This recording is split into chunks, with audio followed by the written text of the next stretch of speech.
आज मैं online classes में सामाजिक विज्ञान के अंतर्गत भूगोल पार्ट का अध्ययन करेंगे। ठीक, उसमें आपका चैप्टर है वायुमंडल। पृथ्वी के आप 3 भाग सुने होंगे। जैसे मान लीजिए पृथ्वी है, ठीक, इसके आप 3 भाग सुने होंगे, स्थल मंडल, जलमंडल, वायुमंडल सुने हैं। इसमें आज हम पृथ्वी के वायुमंडल के बारे में चर्चा करेंगे। ठीक, तो ये आपका मान लीजिए तल हो गया, पृथ्वी का ये तल हो गया। इसको 5 भागों में बांटा गया है। पहला होता है यहां तक, ये आपका होता है 18 किलोमीटर। ठीक, इसकी दूरी 18 किलोमीटर है, इसे कहते हैं क्षोभ मंडल। दूसरा होता है 50 किलोमीटर, इसे कहते हैं समताप मंडल। आपका तीसरा है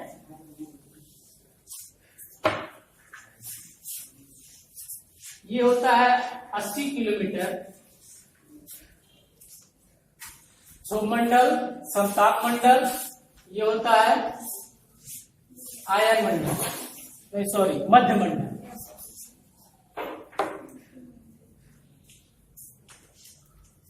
इसके बाद होता है चौथा नंबर, ये 640 किलोमीटर, मतलब 80 से लेकर 640 किलोमीटर होता है, इसे कहते हैं आयन मंडल। और लास्ट होता है आपका बहिर्मंडल या बाह्य।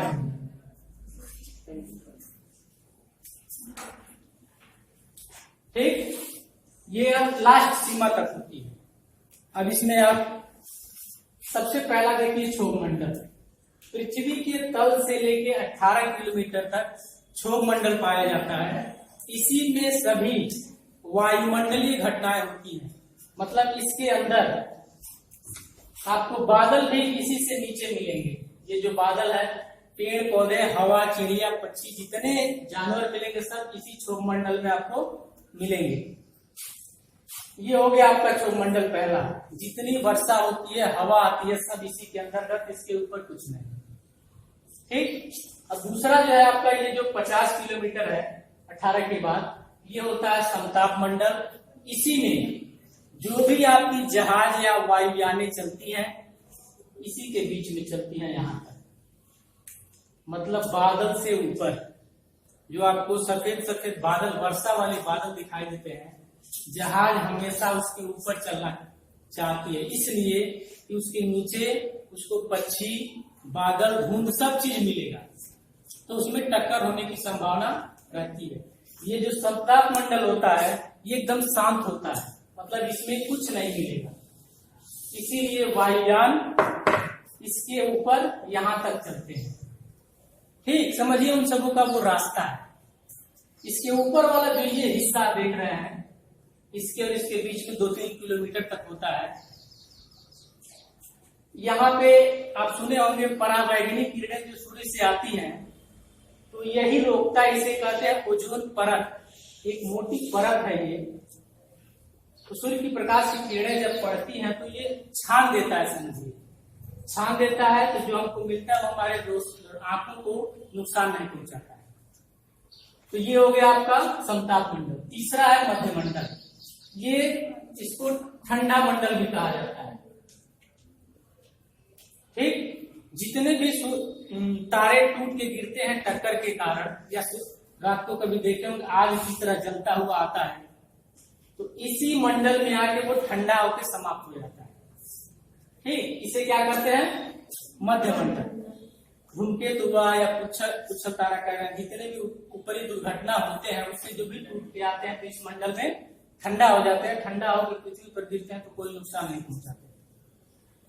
अगला है आपका आयन मंडल। आयन मंडल जितने ये सैटेलाइट छोड़े जाते हैं। आप दूरदर्शन देखते हैं, जो भी मोबाइल से हम लोग बात करते हैं तो किसके द्वारा बात होती है? फ्रीक्वेंसी के द्वारा।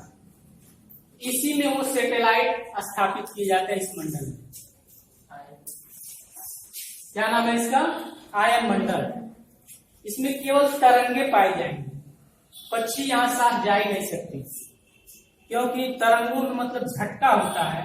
इस समय आप देखे होंगे छोटी चिड़िया बहुत कम दिखाई देती है, क्यों? उन्हीं तरंगों के कारण। तो जब तरंग रहेगा तो उनको झटका लगेगा तो जा नहीं पाएंगे। तो इसको कहते हैं आयन मंडल। जितने भी हमारे टीवी दूरदर्शन चलते हैं तो इसी में, जैसे पहला आपका सुने होंगे आर्यभट्ट नाम का, इसी में स्थापित किया गया था। तो ये सब सैटेलाइट के लिए समझिए ये बनाया गया है। तो वहां कोई बनाया नहीं, मतलब उस केंद्र मान लिया गया है कि इसके बीच में रहेगा। लास्ट होता है आपका वायुमंडल। इस मंडल के यदि ऊपर जाएंगे तो एकदम आपको शून्य दिखाई देगा, मतलब वहां कोई कुछ चीज है ही नहीं, अंधेरा है। ठीक, इसे कहते हैं वायुमंडल। अंधेरा मतलब वहां सूर्य का प्रकाश नहीं पहुंचता है। और यदि हम जाते हैं, सर वीडियो खत्म हो गया। बंद हो गया है, चलिए छोड़ दीजिए, जान लीजिए। हो सकता है उतना सेटिंग कर दिया हो कि उतना ही बंद हो गया। चलिए रहे तो जाएगा। देखिए वायुमंडल में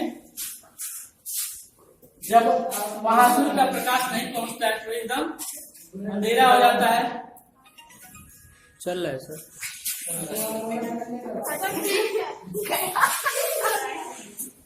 छोड़ दो सर, जितना बनना होगा उतना बन गया है। तो देखिए वायुमंडल समझ गए। तो इसमें सबसे ये है जहां हम लोगों की आवश्यकता की सभी चीजें मिलती हैं। नाइट्रोजन इसमें कितना मिलता है? 78%। ऑक्सीजन या कार्बन डाइऑक्साइड सभी इसी के अंतर्गत होती हैं। बाकी यदि जो भी यहाँ से वाष्प उड़ के जाते हैं, यही उसका समझिए लास्ट छोर है। यहीं पे बादल रुक जाते हैं, यहीं से हवा के माध्यम से वो बादल बरसते जाते हैं। जो भी वायुयान होता है इसके ऊपर जाके वो चलता रहता है। उसकी प्रक्रिया सब इस मंडल में होती है। यह आपका ओजोन परत है जो फिल्टर करके सूर्य के प्रकाश को फिल्टर करके हम लोग के पास पहुंचाती है, जो आंखों को खराब होने से समझिए बचाती है, उसे कहते हैं ओजोन परत। अंटार्कटिका एक ऐसा स्थान है जहाँ पे ओजोन होल देखा गया है। ओजोन होल मतलब जो ये परत है, इस परत में कहीं छिद्र हो गया है। तो जब कार्बन डाइऑक्साइड या CFC गैस, क्लोरोफ्लोरोकार्बन, मनुष्य के द्वारा विभिन्न प्रकार के, जैसे AC वाली गाड़ियां या मकान में AC या विभिन्न प्रकार के कल कारखाने चलाए जाते हैं, तो उनको कार्बन डाइऑक्साइड ज्यादा मात्रा में निकलता है, वही जाके इस परत को नुकसान पहुंचाता है। तो ये परत दिन प्रतिदिन गर्मी की वजह से और कार्बन की वजह से, नाइट्रोजन की वजह से ये परत हमेशा इसमें क्षरण होता जा रहा है। क्षरण मतलब नुकसान होता जा रहा है। दिन प्रतिदिन परत वो पतली होती जा रही है। तो वो डायरेक्ट पहले की अपेक्षा देखे होंगे इस समय सूर्य का प्रकाश बहुत ज्यादा मात्रा में गर्मी के दिनों में पड़ता है और उमस बढ़ने लगती है। तो कारण यही है, हम लोग जितना ही अपने सुविधा के लिए विभिन्न प्रकार के मशीनें बना रहे हैं वो हमको नुकसान ही पहुंचा रहा है। तो ये परत ज्यों-ज्यों पतली होती जाएगी तो सूर्य का प्रकाश ज्यादा बढ़ेगा, तो आंख की बीमारी, चर्म रोग ये बढ़ता रहेगा। हाँ, सूर्य का प्रकाश जब डायरेक्ट पड़ेगा तो चर्म रोग मतलब शरीर के चकत्ते चकत्ते हो जाएंगे। ठीक, बाकी इसमें ऐसा कोई है जिसको कोई समझ में ना आया हो? सब समझ में आ गया? ये तीसरा मंडल था। इसके पहले है स्थल मंडल और जल मंडल।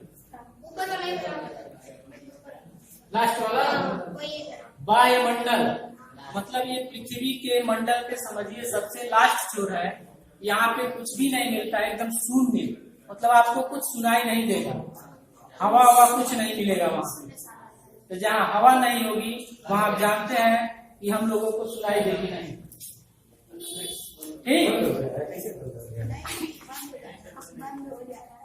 सर क्यों बंद हो जा रहा है? ये देखिए आपके मोबाइल में क्या दिक्कत हो गया, कहाँ बंद हो गया?